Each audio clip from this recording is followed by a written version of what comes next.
The person of interest arrested yesterday in connection with the public killing of a health insurance executive in New York City is now facing a murder charge for the crime.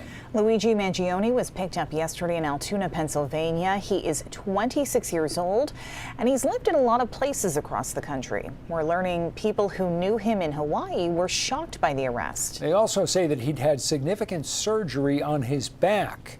Here's Stephanie Gosk with more on how police officers found him.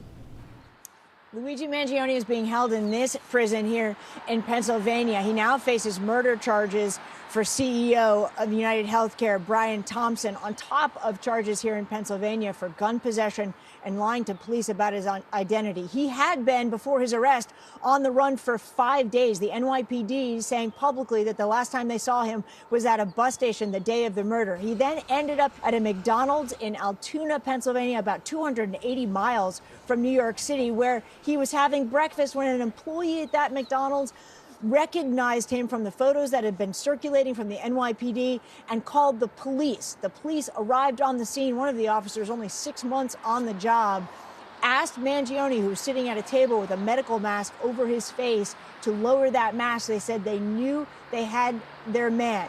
In his possession, a number of fake IDs, as well as a gun with a suppressor that authorities are saying was 3D printed and similar to the weapon that was used in the murder. They also found a 3-page handwritten note that a senior law enforcement officer tells NBC News said, quote, "These parasites had it coming." Overnight, United Health Group, that is the parent company of UnitedHealthcare, released a statement saying they hope that this arrest provides at least some relief to Brian Thompson's friends and family. Back to you. NBC's Stephanie Gosk reporting. Police say that Mangione used the fake ID he was carrying when he was arrested to check in at the hostel he stayed in New York.